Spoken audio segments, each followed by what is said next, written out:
Bulletin का आगाज करेंगे। सबसे पहले बात सानेह मॉडल टाउन में तहकीकात में अहम पेशरफ जीआईटी टीम की साबिक वजीर आजम नवाज शरीफ से पूछताछ। सुप्रिंटेंडेंट जेल के कमरे में जीआईटी टीम की बैठक, मियां नवाज शरीफ से 22 सवालात पूछे जाएंगे। सुप्रिंटेंडेंट जेल के कमरे में साबिक वजीर आजम का बयान रिकॉर्ड किया जा रहा है। जीआईटी की सरबराही आजी मोटरवे एडी ख्वाजा कर रहे हैं। शहबाज शरीफ, राना सनाउल्लाह, ख्वाजा आसिफ, परवेज रशीद जेआईटी के सामने पेश हो चुके हैं। जेआईटी 90 से जायद पुलिस मुलाजमीन, 85 एनी शाहिदीन का बयान पहले ही कलम बंद कर चुकी है। आपको बता रहे हैं कि जेआईटी टीम की साबिक वजीर आजम नवाज शरीफ से पूछताछ। सुप्रिंटेंडेंट जेल के कमरे में जेआईटी टीम की बैठक, मियां नवाज शरीफ से 22 सवालात पूछे जाएंगे। इस हवाले से मजीद तफसीलात जानेंगे इरफान मलिक से। जी इरफान मलिक, बताएगा तहकीकात का आगाज हो गया? जी बिल्कुल, सानिया मॉडल टाउन के हवाले से पाकिस्तान अवामी तहरीक ने हुकूमत से मुतालबा किया था कि उसकी शफाफ तहकीकात के लिए जो जॉइंट इन्वेस्टिगेशन टीम तश्कील दी जाए। तो इसके ऊपर हुकूमत ने दूसरी जॉइंट इन्वेस्टिगेशन टीम जो है वो एडी ख्वाजा की जो सरबराही में कायम की थी, उसने तहकीकात का आगाज़ किया है। और इस तहकीकात के दौरान अब आज जो है जॉइंट इन्वेस्टिगेशन टीम 11 बजे के करीब कोट लखपत जेल में पहुंची है, जहां पे वो मियां मोहम्मद नवाज शरीफ जो साबिक वज़ीर आज़म थे उनसे बयानात जो हैं वो सानिया मॉडल टाउन के हवाले से कलमबंद करेगी। इसमें आपको बताएं कि जो मुकदमा थाना फैसल टाउन में दर्ज था जवाद हामिद की मुद्दत में, जो पाकिस्तान अवामी तहरीक के जो वकील भी हैं उनकी तरफ से जो मुकदमा दर्ज करवाया गया था, इस मुकदमे के अंदर मियां मोहम्मद नवाज शरीफ, शहबाज शरीफ, राना सनाउल्लाह समेत मुतअद्दिद जो पुलिस अफसरान और एहलकारों को शामिल किया गया था, उनसे तहकीकात का सिलसिला शुरू हो चुका है। और अब तक 90 पुलिस एहलकार और 84 के करीब जो पाकिस्तान अवामी तहरीक के जो एनी शाहिद थे उनके बयानात कलमबंद किए जा चुके हैं। तो इसमें 9 वज़रा थे, 9 वज़रा में से अब तक 6 वज़रा के बयानात रिकॉर्ड किए जा चुके हैं। आबिद शेर अली क्योंकि मुल्क में नहीं है, इस वजह से उनका बयान रिकॉर्ड नहीं हुआ, और उसके साथ साथ ख्वाजा साद रफ़ीक का बयान रिकॉर्ड होना बाकी है। लेकिन अब जो सूरत हाल है वो ये है कि मियां मोहम्मद नवाज शरीफ से जॉइंट इन्वेस्टिगेशन टीम तहकीकात के लिए यहाँ पे 11 बजे पहुँची थी, क्योंकि होम डिपार्टमेंट की जानिब से जेल इंतज़ामिया को अहकाम दिए गए थे कि जॉइंट इन्वेस्टिगेशन टीम 11 बजे यहाँ पे पहुँचेगी। और उसमें होम डिपार्टमेंट ने ये भी अहकाम दिए थे कि जेल इंतज़ामिया को कि मियां मोहम्मद नवाज शरीफ का बयान जो कलम बंद करवाने में जीआईटी की मदद की जाए। तो अब जो सूरत हाल है वो ये है कि सुप्रिंटेंडेंट जेल के कमरे के अंदर जॉइंट इन्वेस्टिगेशन टीम मौजूद है, और वहाँ पे मियां मोहम्मद नवाज शरीफ से बयानात कलमबंद किए जा रहे हैं। एडी ख्वाजा समेत दीगर जो जॉइंट इन्वेस्टिगेशन टीम के मेंबर्स हैं, जिनमें कानून नाफिज करने वाले इदारे और उसके साथ साथ पुलिस डिपार्टमेंट के जो अफसरान हैं वो शामिल हैं इस जॉइंट इन्वेस्टिगेशन टीम में। और ये कहा जा रहा है कि 22 सवालात हैं ऐसे जिनका जवाब लेना उनको मकसूद था, और इसी हवाले से जॉइंट इन्वेस्टिगेशन टीम इस वक्त कोट लखपत जेल में पहुंची है। 1 घंटे से ज़ायद का वक्त गुजर हो चुका है और अभी तक जॉइंट इन्वेस्टिगेशन टीम की तहकीकात जो हैं वो मुकम्मल नहीं हो पाई। और अब देखना है कि कितनी देर में ये जॉइंट इन्वेस्टिगेशन टीम यहाँ पे जो सवाल जवाबात का सिलसिला जारी रहेगा, और कब तक ये जॉइंट इन्वेस्टिगेशन टीम अपनी तहकीकात मुकम्मल करेगी। जी, तहकीकात मुकम्मल करेगी। आपका बहुत शुक्रिया, आप कोट लखपत जेल के बाहर मौजूद थे और तफसीलात से आगाह कर रहे थे। जबकि साबिक वज़ीर आज़म मियां मोहम्मद नवाज शरीफ की सजा मअतली केस की समाअत लाहौर हाई कोर्ट ने वफाकी हुकूमत को नोटिस जारी कर दिया है। वफाकी हुकूमत से 4 अप्रैल तक जवाब भी तलब कर लिया गया है। जरूरी हुआ तो केस लार्जर बेंच के लिए चीफ जस्टिस को भिजवा सकते हैं, अदालत की जानिब से ये रिमार्क्स दिए गए हैं। जस्टिस मोहम्मद कासिम खान ने केस की समाअत की है। आपको बताते चलें, साबिक वजीर आजम मियां मोहम्मद नवाज शरीफ की सजा मअतली केस की समाअत लाहौर हाई कोर्ट ने वफाकी हुकूमत को नोटिस जारी कर दिया है। वफाकी हुकूमत से 4 अप्रैल तक जवाब भी तलब कर लिया गया है। अदालत का यह कहना है कि अगर जरूरी हुआ तो केस लार्जर बेंच के लिए चीफ जस्टिस को भी भिजवा सकते हैं। जस्टिस मोहम्मद कासिम खान ने केस की समाअत की है। जी हाँ, मियां नवाज शरीफ की सजा मअतली केस की समाअत लाहौर हाई कोर्ट ने वफाकी हुकूमत को नोटिस जारी कर दिया है। वफाकी हुकूमत से 4 अप्रैल तक जवाब तलब कर लिया गया है, जबकि अदालत का कहना है कि जरूरी हुआ तो केस लार्जर बेंच के लिए चीफ जस्टिस को भिजवा सकते हैं। अभी आपको बताएं, additional chief secretary home captain retired Fazil Asgar का सेक्रेटरी हेल्थ को खत। एडिशनल चीफ सेक्रेटरी होम ने नवाज शरीफ की सेहत बारे राय मांग ली है। मेडिकल बोर्ड ने नवाज शरीफ के मजीद इलाज की सिफारिश की है, महकमा दाखिला की जानिब से बताया गया है। जबकि बताया जाए अब क्या किया जाए, महकमा दाखिला का ये खत है। आपको बता रहे हैं कि additional chief secretary home captain retired Fazil Asgar का सेक्रेटरी हेल्थ को खत लिखा गया है। एडिशनल चीफ सेक्रेटरी होम ने नवाज शरीफ की सेहत बारे राय मांग ली।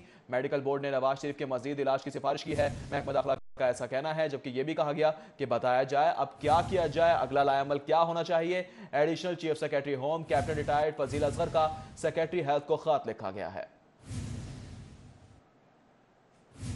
आगे बढ़ते हैं, कुछ दीगर खबरें शामिल करते हैं। पंजाब में माली बहरान ताहाल काबू में ना आ सका। महकमा खजाना ने 55 अरब रुपए फंड्स के इजरा में ब्रेक लगा दी है। महकमा स्कूल एजुकेशन 7 अरब 87 करोड़ रुपए जारी ना कर सके। महकमा हायर एजुकेशन के 2 अरब 73 करोड़ रुपए ताहाल जेर इल्तवा हैं। मजीद जान लेते हैं अली रामे से। अली रामे बताएगा फंड्स इल्तवा का शिकार है, वजूहात क्या हैं?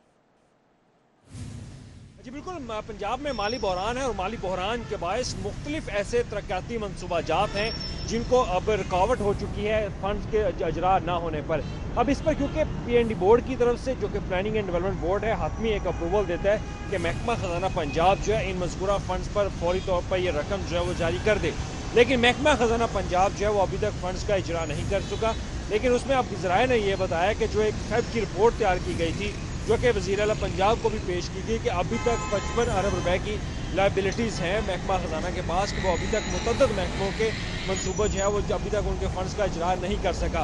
अब इस पर ज़राए ने बताया कि महकमा स्कूल एजुकेशन के मुख्तलिफ मनसूबाजात के लिए 8 अरब से ज़ायद के ऐसे प्रोग्राम है जिनके लिए फंड्स का इजरा नहीं हो सके। इसमें महकमा तवानाई भी है, महकमा सेहत भी है, वाटर सप्लाई की स्कीमें भी है और मुतअद्दिद ऐसे मनसूबाजात हैं जिसके लिए मजमूई तौर पर 55 अरब रुपए के फंड्स अभी तक सिर्फ रुकावट बने हुए, जो कि महकमा खजाना पंजाब माली बहरान होने के बायस उसका इजरा जो है वो नहीं कर सका।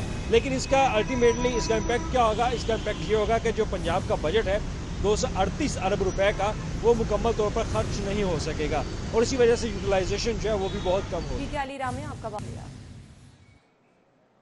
कनेक्शन मुनक्कदा करने के अहकामात जारी कर दिए गए हैं। कंपनी में निजी सार्फिन 7 सरकारी इदारे 3 अरब के नादहिंदा हैं, जराए का ऐसा बताना है।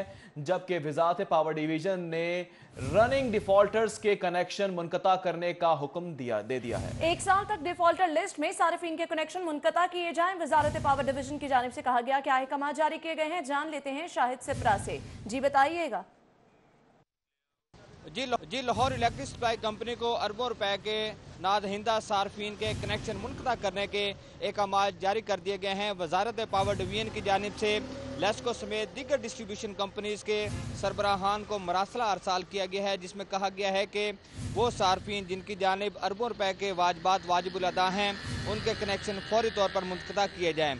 तो ज़रा ने यह बताया है कि अगर सिर्फ लाहौर इलेक्ट्रिक सप्लाई कंपनी की बात की जाए तो ऐसे निजी सार्फिन हैं जिनकी जानिब 7 अरब, जबकि बाज़ जो सरकारी महकमे और इदारे हैं उनके ज़िम्मे 3 अरब से ज़ायद रुपए के वाजबात वाजिबुल अदा हैं, उनके कनेक्शन भी चल रहे हैं, लेकिन उसके बावजूद इनसे बिलों की अदायगी नहीं की गई। मजमूई तौर पर 10 अरब रुपए के रनिंग डिफॉल्टर्स हैं, जिस पर वजारत पावर डिवीजन की जानिब से यह मरासला लेस्को को भिजवाया गया और कहा गया है कि फौरी तौर पर इनके तमाम कनेक्शन जो है मुनक़ता किए जाएँ और कनेक्शन मुनक़ता करने के बाद इस बात की यकीन दहानी की जाए कि उस प्रेमिसेस पर दोबारा कनेक्शन न लगे और बिजली की सप्लाई मुअत्तर रहे। उसमें जो एक निकात जो वाज़ेह किया गया वो ये कहा गया है कि ना सिर्फ इनके कनेक्शन मुनक़ता किए जाएँ बल्कि उससे कबल इनको लीगल नोटिस भिजवाए जाएँ और लीगल नोटिस के साथ उनको वार्निंग लेटर जो है वो कंपनी के सरबराहान खुद भिजवाएँ और वार्निंग लेटर के जवाब में अगर उसके बावजूद सार्फिन अपने बिलों की अदायगी नहीं करते तो उनके कनेक्शन भी मुनक़ता किए जाएँ। इसी तरह वजारत पावर डिवीजन की जानिब से मरासला जो भिजवाया गया है इसमें यह भी कहा गया है कि ओवर बिलिंग की बात सार्फिन की जानिब से कंप्लेंट्स हैं और ओवर बिलिंग का अगर कंप्लेंट है तो सारिफ के साथ बैठा जाए और उसमें कमेटी तश्कील दी जाए और कमेटी तश्कील देने के बाद फैसला किया जाए कि कितनी ओवर बिलिंग की गई और कितने वाजबात जो है वह सार्फिन से वसूल करने हैं। इन तमाम केसेस जिसकी बुनियाद पर सार्फिन ने अदालतों से रजू कर रखा है कि उनको ओवर बिलिंग की गई है, उनको भी फौरी तौर पर हल किया जाए और जो भी फैसला आए उसके मुताबिक उनसे रिकवरी की जाए। उसके साथ साथ इस मरासला में यह भी कहा गया है कि चूँकि ये अरबों रुपए की अमाउंट है और सार्फिन को अदायगी करना बैक वक्त मुश्किल होगा और वो सारिफ जो ठीक है शाहिद नदीम सिप्रा, बहुत शुक्रिया तफसीलात से आ करने के लिए। और अभी आपको लिए चलेंगे मॉल रोड फैसल चौक, जहां पर लेडी हेल्थ वर्कर्स का धरना बदस्तूर जारी है। आज तीसरा रोज है और लेडी हेल्थ वर्कर्स अपने मुतालिबात के लिए सरापा एहतजाज हैं। 48 घंटे से ज्यादा वक्त गुजर गया है और लेडी हेल्थ वर्कर्स का ये कहना है जब तक मुतालिबात नहीं माने जाते एहतजाज जारी रखेंगी। जी हाँ, लेडी हेल्थ वर्कर्स ने रात माल रोड पर खुले आसमान तले गुजारी है, जबकि डीजी हेल्थ से मुज़ाकरात भी किए गए मगर नोटिफिकेशन जारी नहीं किया गया है। इस हवाले से मजीद तफसीलात जानेंगे बसाम सुल्तान से। जी बसाम सुल्तान, बताएगा आज तीसरा रोज है, धरना जारी है, कहां तक पहुंचे मुज़ाकरात और कब होगा नोटिफिकेशन जारी?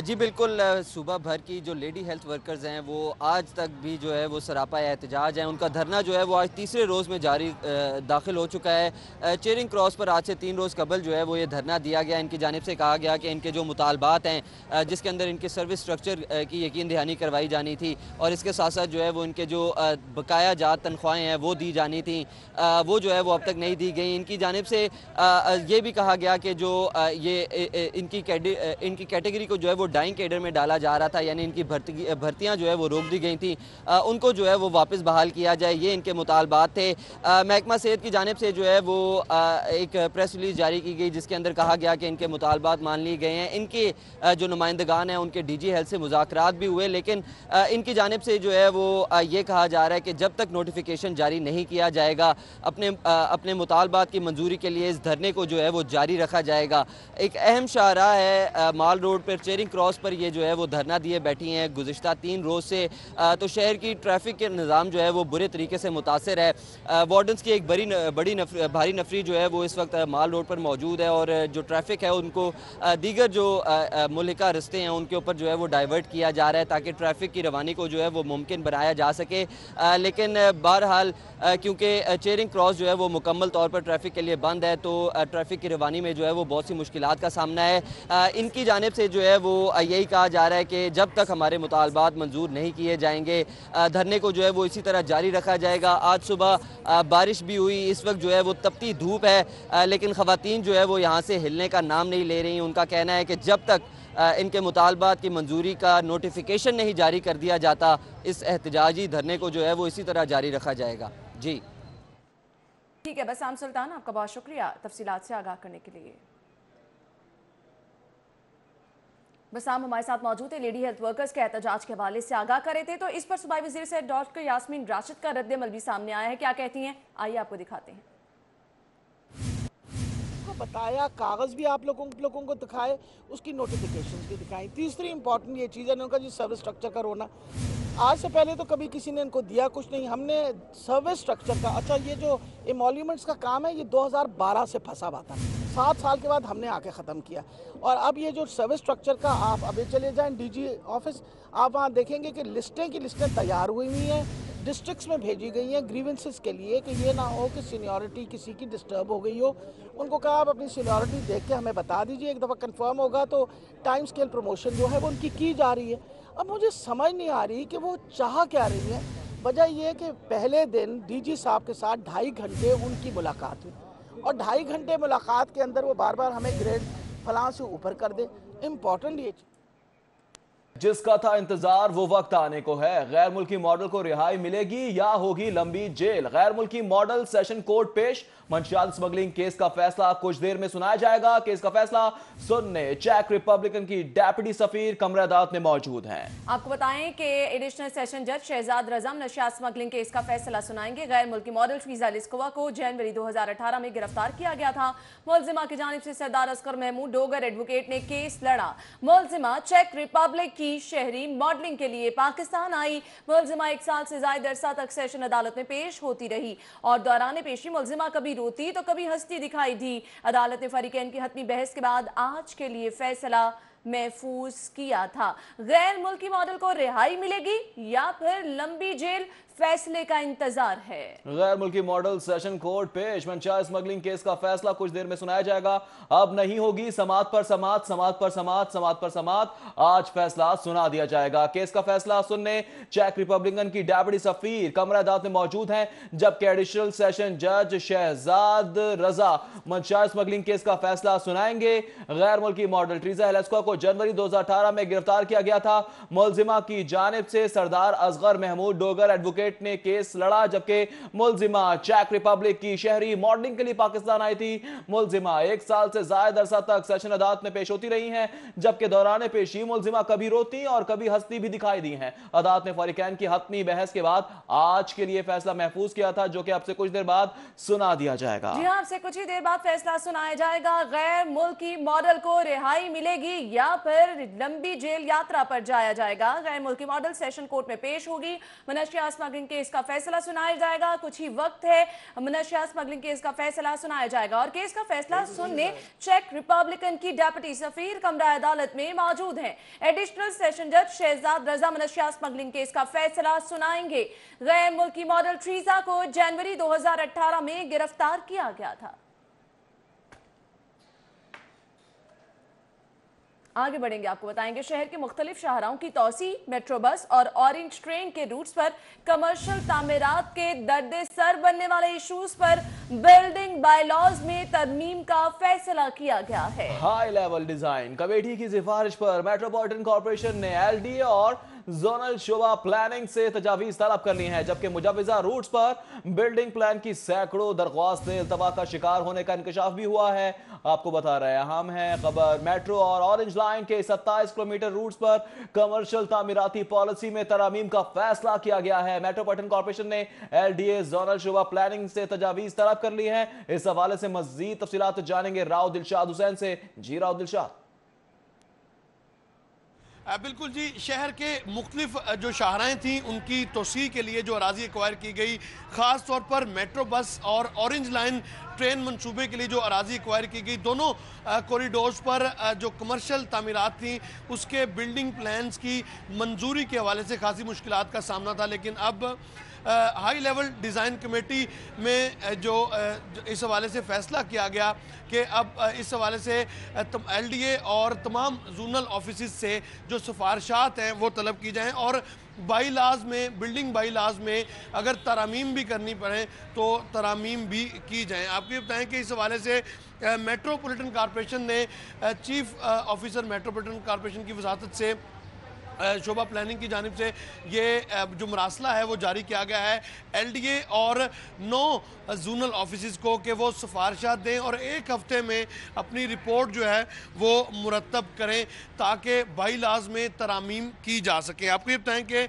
इसी हवाले से ख़ास तौर पर जो मेट्रो बस और ऑरेंज लाइन के रूट्स हैं उन पर रोड वाइडनिंग के बाद जो इशू था सेटबैक एरियाज़ का, उसको रिजॉल्व करने के हवाले से जो सिफारिशात हैं वो 1 हफ्ता में 9 जोन्स और एलडीए के शोबा। ठीक है राव दिलशाद, आपका शुक्रिया। और अभी आपको बताया कि शादमान अंडरपास स्पीडो बस टकराने से बस के एसी यूनिट में आग लग गई है। आग बस के एसी बोनट पर लगी, काबू पा लिया गया है। रेस्क्यू जराये की जानिब से आग मामूली नौयत की थी, कोई जानी नुकसान नहीं हुआ जी है। हाँ, रेस्क्यू की जानिब से इमदादी कार्रवाई करते हुए आग पर काबू पा लिया गया और रेस्क्यू जराये का यह भी कहना है कि आग मामूली नौयत की थी और किसी किस्म का कोई जानी नुकसान नहीं हुआ। मुसाफिरों को बस से उतार लिया गया। आपको बताएं कि रेस्क्यू की जानिब से इमदादी कार्रवाइयां करते हुए आग पर काबू पा लिया गया। शादमान अंडरपास के करीब ये वाक़या पेश आया। स्पीडो बस टकराने से बस के एसी यूनिट में आग लग गई। आग बस के एसी यूनिट पे लगी और इस पर काबू पा लिया गया। रेस्क्यू जराये के मुताबिक बताया गया है कि आग मामूली नौयत की थी, किसी किस्म का कोई जानी नुकसान नहीं हुआ। अलबत्ता हादसा बस ड्राइवर की गफलत की वजह से सामने आया। आगे बढ़ेंगे, utility store corporation of Pakistan के मुलाजमीन की तनख्वाहों का मामला लटक गया है। हुकूमत की जानिब से बेल आउट पैकेज न मिलने के बायस यूटिलिटी स्टोर की सेल न होने के बराबर रह गई है। इस हवाले से मजीद तफसीलात जानते हैं हसन अली से। जी हसन अली। जी बिल्कुल, utility stores corporation of Pakistan को हुकूमत की जानिब से जो बेल आउट पैकेज मिलना था जिसका वादा गुज़िश्ता साल अक्टूबर में किया गया था वो ताहाल नहीं मिल सका, जिसकी वजह से मुलाजमीन जो हैं उनकी तनख्वाहें अभी तक अदा नहीं हो सकी और रवा माह की आज जो है वो 20 तारीख हो गई और 20 तारीख होने के बावजूद जो तनख्वाहें हैं वो अदा नहीं की जा सकी, जिसकी वजह से मुलाजमीन जो है शदीद परेशानी का शिकार है। इसी वाले से मज़ीद बात करेंगे। यहाँ पे मेरे साथ सईद साहब मौजूद हैं। जी सईद साहब, ये बताइएगा कि अभी तक हुकूमत की जानिब से ना तो बेल आउट पैकेज फराहम किया गया, ना यूटिलिटी स्टोर्स की बेहतरी के लिए कोई इकदाम किए गए और अब आप लोगों की तनख्वाहें जो हैं, मुलाजमीन की जो तनख्वाहें हैं वो भी उनमें भी ताख़ीर होना शुरू हो गई है। बिस्मिल्लाहिर्रहमानिर्रहीम।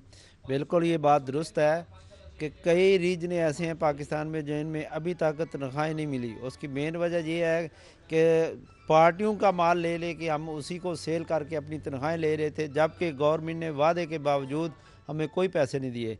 अब पार्टियां भी जो हमें माल देने को तैयार नहीं है। आटा हमारे पास काफ़ी देर से नहीं है, चीनी तकरीबन 6 महीने से नहीं है, आगे नया टेंडर नहीं है, दालें हमारे पास नहीं है। इसी तरह फूड आइटम आपने देखा हमारा स्टोर खाली है। दीगर ये तो बड़ा स्टोर है, इसमें फिर भी कुछ सामान था जो अभी तक हम सेल करते रहे हैं। जो छोटे स्टोर है वो तो बिल्कुल खाली पड़े हैं। जी, जैसे कि मेरे साथ सईद साहब जो है मौजूद थे, उनका यही कहना था कि जब तक स्टोर्स पे अशिया की फराहमी को यकीनी नहीं बनाया जाएगा, जब तक बेल आउट। हसन, बहुत शुक्रिया आगे के लिए। हुकूमत पंजाब के लिए बजट में मुलाजमीन की तनख्वाहों में इजाफा इम्तिहान बन गया है। आपको बताएं, माली मुश्किलात से मुलाजमीन की तनख्वाहों मरात में इजाफे का फॉर्मूला तय ना हो सका। इसी बारे में जान लेते हैं कज़ाफी बट से। कज़ाफी बट बताएगा अब ये मसला कैसे हल होगा? जी बिल्कुल जी, पंजाब हुकूमत के लिए एक और चैलेंज सामने आ गया है कि जो सरकारी मुलाजमीन की तनख्वाहों में 10% इजाफा होता है, उसमें मुश्किलात दरपेश आ रही हैं और अभी तक पंजाब हुकूमत ये तय नहीं कर सकी है कि इस मरतबा बजट में जो है सरकारी मुलाजमीन की तनख्वाहों में इजाफा करना है या नहीं करना। इस हवाले से उन्हें खासी मुश्किलात दरपेश आ रही हैं और अभी तक जो तय किया गया है कि 10% इजाफा और मिरात के अंदर जो है वो इजाफा नहीं किया जाएगा, बल्कि जिस तरीके से मामला चल रहे हैं इसको ऐसे ही चलाया जाएगा। और बजट के अंदर जो है इस बात का भी खदशा है कि जो बड़े तरक्याती प्रोग्राम्स जारी हैं उनके लिए भी फंड्स मुख्तस करना जो है वो मुश्किल इनके लिए होता जा रहा है, जबकि जो ट्रेड यूनियंस हैं मुलाजमीन की, उनकी जानिब से जो है वो हुकूमत के सामने ये मुतालबा रखा गया है कि 10% की बजाय महंगाई को मद्देनज़र रखते हुए 30% इजाफा किया जाए, लेकिन हुकूमत जो है वो तय नहीं कर पा रही है कि इस मरतबा हम ये इजाफा देंगे या नहीं देंगे। ये एक बड़ा चैलेंज।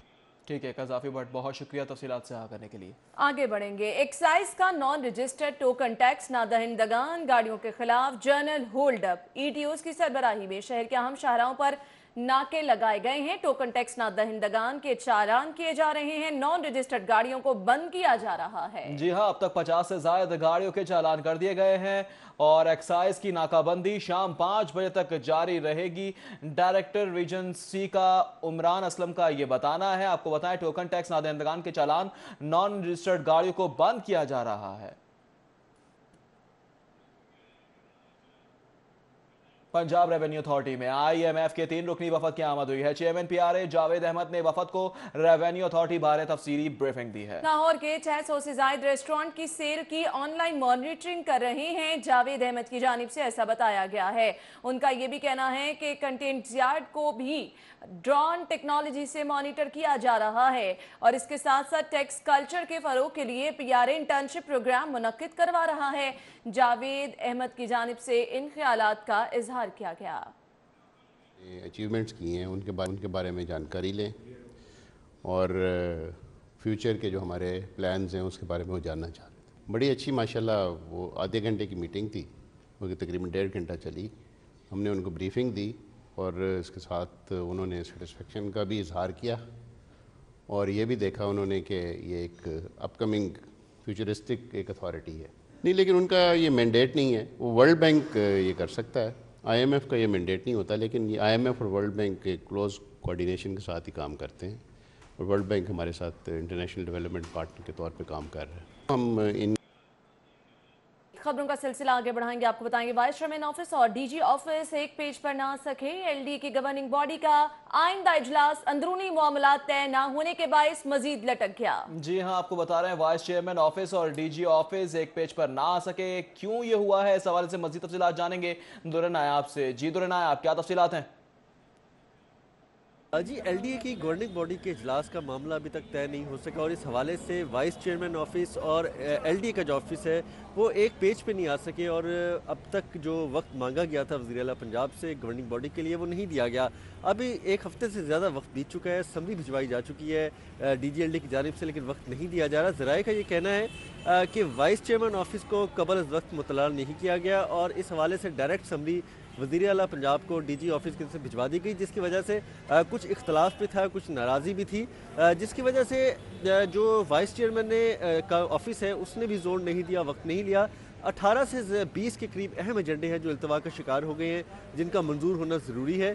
ज़राए का ये भी कहना है कि दोबारा से नए सिरे से एजेंडे सेट करके दोबारा वज़ीर आला पंजाब से वक्त मांगा जाएगा और ये वक्त जो है देने पर दोबारा से अथॉरिटी मीटिंग कॉल की जाएगी, जिसके बाद नए सिरे से अथॉरिटी मीटिंग होकर अहम एजेंडे से काम किया जाएगा। दुर्रे नायाब, आपका शुक्रिया। हुकूमत ने पंजाब विटनेस प्रोटेक्शन एक्ट तैयार कर लिया है। पंजाब काबीना के अगले इजलास में एक्ट मंजूरी के लिए पेश किया जाएगा। एक्ट के तहत संगीन मुकदमात में गवाही देने वालों को तहफ़्फ़ुज़ फराहम किया जाएगा। आपको बता रहे हैं कि हुकूमत की जानिब से पंजाब विटनेस प्रोटेक्शन एक्ट तैयार किया गया है। पंजाब काबीना के अगले इजलास में एक्ट मंजूरी के लिए पेश किया जाएगा। और अभी बताएंगे, लाहौर समेत सूबे भर में सस्ते घरों की तामीर के लिए अराजी की तलाश करने का ये मामला है। वजीर हाउसिंग मियां महमूद रशीद ने बोर्ड ऑफ रेवेन्यू हुकाम से सरकारी अराजी मांग ली। इस हवाले से मजीद तफसीलात जानेंगे इमरान यूनुस से। जी इमरान यूनुस। जी, वज़ीर आज़म के नया पाकिस्तान हाउसिंग प्रोग्राम के तहत लाहौर समेत सूबे भर में 25 लाख सस्ते घर बनाए जाने हैं, लेकिन अभी तक पंजाब हाउसिंग टास्क फोर्स को जगह की कमी का किल्लत का सामना है। और इस हवाले से सूबाई वज़ीर हाउसिंग मियां महमूद रशीद ने बोर्ड ऑफ रेवेन्यू हुकाम से मुलाकात की है और उनसे मुतालबा किया है कि लाहौर समेत सूबे भर में जहाँ जहाँ बोर्ड ऑफ रेवेन्यू की जगह, सरकारी जगह मौजूद हैं, वो पंजाब हाउसिंग टास्क फोर्स को फराहम कर दी जाए और जगह की कीमत या किन बुनियादों पर, किन शराइत पर जगह हासिल की जाएंगी, उसके TOR जो है ये बाद में तय किए जाएंगे। इस हवाले से बोर्ड ऑफ रेवेन्यू हुकाम ने सूबाई वज़ीर हाउसिंग मियां महमूद रशीद को ग्रीन सिग्नल भी दे दिया है और इसके साथ साथ आगाह किया है कि हाउसिंग टास्क फोर्स मुतलका इलाकों और मुतलका जगह जहां पर सस्ते घर बन सकते हैं उनकी बाकायदा तौर पर फहरिस्त तैयार करे और वो बोर्ड ऑफ रेवेन्यू हुकाम को फराहम कर दे। इस हवाले से पंजाब हाउसिंग टास्क फोर्स ने मुतलका इमरान यूनुस, आपका शुक्रिया। हाईकोर्ट से खबर दें आपको, MP अब्दुल अलीम खान की दरख्वास्त समाअत पर समाअत। हाईकोर्ट का DG नैब को नोटिस जारी, 3 अप्रैल को जवाब तलब कर लिया। जस्टिस मलिक शहजाद अहमद खान की सरबराही में 2 रुकनी बेंच ने समाअत की है। अब्दुल अलीम खान की जानिब से बैरिस्टर सैयद अली जफर पेश हुए हैं। हाई कोर्ट से खबर दे रहे हैं जहां पे MP अब्दुल अलीम खान की दरख्वास्त जमानत पर समाअत और हाई कोर्ट की जानिब से DG नैब को नोटिस जारी करते हुए 3 अप्रैल को जवाब तलब किया गया है। जस्टिस मलिक शहजाद अहमद खान की सरबराही में 2 रुकनी बेंच ने समाअत की है। अभी आपको बराह रास्त ले चलेंगे, पाकिस्तान तहरीक इंसाफ के रहनुमा वलीद इकबाल इस वक्त तकरीब से खिताब कर रहे हैं। अहम हिस्से ही मैं आपको दोहराता हूं कि उसमें बात क्या की गई थी, क्योंकि असल चीज है कि उसमें क्या बात की गई थी। जब करारदाद पाकिस्तान का दिन आता है, मैं दूसरे मुल्कों में भी रहा हूं, अमेरिका में, इंग्लिस्तान में, यूरोप के दीगर ममालिक में तालीम हासिल करने में गया था, मैं अपना काम करने गया था, प्रोफेशनल रहा हूं। 8-10 साल बाद वापस आ गया पाकिस्तान, लेकिन मैंने देखा कि जब उनके तारीखी दिन होते हैं, उनकी आज़ादी का दिन मनाया जाता है, तो उसकी अहम दस्तावेज़ात जो है वो अखबारात के अंदर, वो स्कूलों के अंदर पढ़ी जाती हैं, वो शाया की जाती हैं, लोगों को बताया जाता है। तो इसलिए 2 अहम बातें करारदादे लाहौर में जो बात। पाकिस्तान तहरीक इंसाफ के रहनुमा वलीद इकबाल तकरीब से खिताब कर रहे हैं। और अभी आपको बताएं, लिबर्टी चौक पर डेफ क्रिकेटर्स का PCB के खिलाफ मुजाहरा किया जा रहा है। मुल्क भर में मुअत्तल डेफ क्रिकेट एसोसिएशन को बहाल करने का मुतालबा किया जा रहा है। डेफ क्रिकेट एसोसिएशन को बहाल किया जाए, मुजाहिरीन की जानिब से कहा जा रहा है। मुजाहिरीन ने गुलबर्ग मिनी बुलवर्ड की रोड को ब्लॉक कर दिया है। मनाजर आपके सामने है, ट्रैफिक का निजाम भी मुतासर दिखाई दे रहा है। लिबर्टी चौक पर डेफ क्रिकेटर्स का PCB के खिलाफ मुजाहिरा जारी है। मुल्क भर में मुअत्तल डेफ क्रिकेट एसोसिएशन को बहाल करने का मुतालिबा किया जा रहा है। मुजाहिरीन की जानिब से गुलबर्ग मेन बुलवर्ड को ब्लॉक किया गया है, जिसकी वजह से ट्रैफिक का निजाम मुतासर है। जी हाँ, मनाजिर भी आपके सामने है, ट्रैफिक का निजाम मुतासर हो रहा है। लिबर्टी चौक पर डेफ क्रिकेटर्स का PCB के खिलाफ मुजाहरा किया जा रहा है। मुल्क भर में मुअत्तल डेफ क्रिकेट एसोसिएशन को बहाल करने का मुतालबा किया जा रहा है। इसी के साथ ही 12 बजे के बुलेटिन से अब तक के लिए इतना ही। मज़ीद खबरों से बाखबर रहने के लिए देखते रहिए सिटी मॉर्निंग।